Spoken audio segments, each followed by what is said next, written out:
میں یہ کہتا ہوں کہ ساری دنیا میں جہاں چلے جاؤ، دین کا بول بالا اگر کرنے والے لوگ ہیں، یا بغیر واسطہ یا بالواسطہ، یا یہاں کے پڑھے ہوئے ہیں یا یہاں کے پڑھے ہوئے لوگوں نے جو مدرسے بنائے ہیں ان مدرسوں کے پڑھے ہوئے اور دین کی خدمت کر رہے ہیں۔ میں افریقہ کی ان جگہوں کے اوپر جہاں آدمی جانور کی طرح رہتا ہے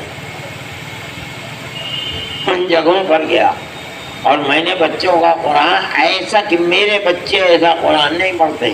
بھئی کہاں سے پڑھ کر جائے ہو؟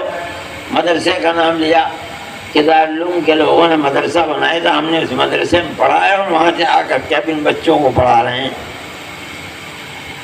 میرے بھائی، دارالعلوم کی یہ قبولیت اور پھر دارالعلوم نے ان افراد کو پیدا کیا، حضرت شیخ الہند رحمۃ اللہ علیہ کو پیدا کیا، استاد محترم حضرت نانوتوی رحمۃ اللہ علیہ نے جس مقصد کے لیے مدرسے کو بنایا تھا، سب سے بہترین فرد اکمل جو پیدا ہوا ہے وہ شیخ الہند رحمۃ اللہ علیہ ہے، مولانا محمود حسن صاحب دیوبندی رحمۃ اللہ علیہ۔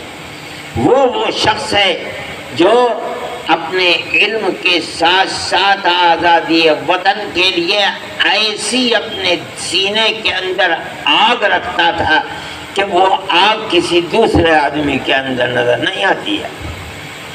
جو صوبات متحدہ کا انگریز گورنر تھا مسٹر مسٹن، اس کا یہ قول مشہور ہے کہ شیخ الہند کو جلا کر اگر راکھ کر دیا جائے تو اس کی راکھ سے بھی انگریز کی عداوت اور دشمنی کی بو آئے گی۔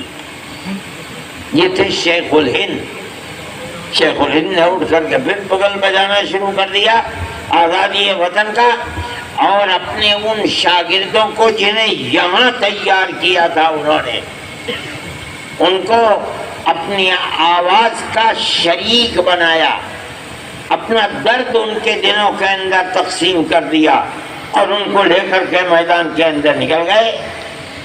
جب انہوں نے یہ محسوس کیا کہ اب میرا آنا اور نکلنا، انگریز کی مخالفت کرنا دارالعلوم کے لیے نقصان دہ ہو سکتا ہے، تو اس مرد مومن نے دارالعلوم سے علیحدگی اختیار کی، اپنے شاگردوں کے سپرد کیا اور باہر نکل کر میدان میں جاں فروشی کی صورت کے اندر آ گئے۔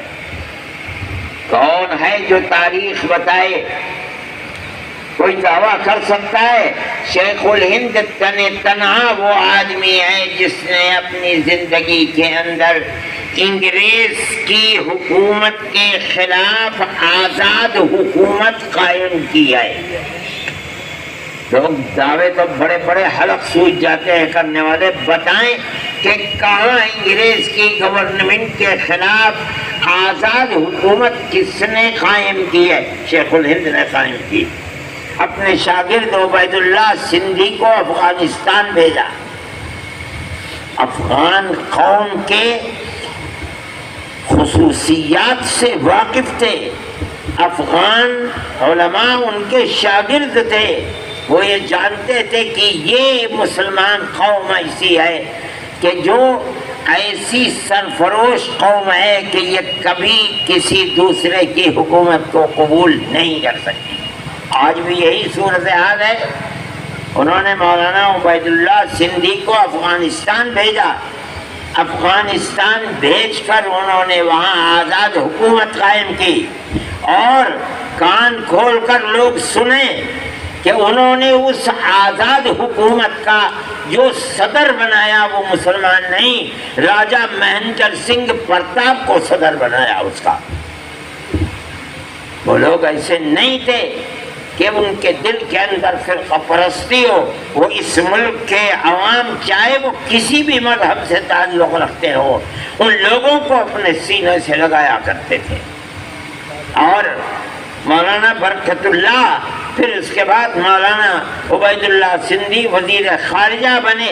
یہ وہ لوگ تھے کہ جنہوں نے ملک کی آزادی کے لیے کون ہے مائی کلال جو بتائے کہ اس نے انگریز کی حکومت کے خلاف ملک کو آزاد کرنے کے لیے کہیں ملک کے دنیا کے کسی کونے میں آزاد حکومت قائم کی ہو؟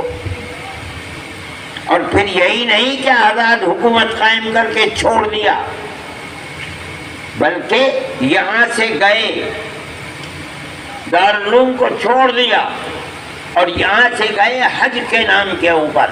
مقصد یہ نہیں تھا، مقصد یہ تھا کہ وہاں پہنچ کر کے اور ہم اس راستے سے خود افغانستان پہنچ جائیں اور اس حکومت کو زندہ بنائیں، اور اس راستے سے ہم صوبہ سرحد جس کو ہم نے میدان جنگ بنایا ہے ہم وہاں پہنچیں۔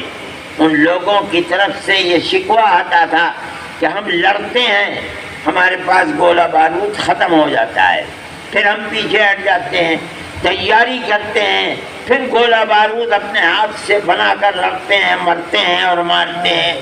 ہمیں ضرورت ہے اس بات کی کہ دنیا کا کوئی ملک ہمیں گولہ بارود مہیا کرے تو ہم انگریز کو شکست دے دیں گے۔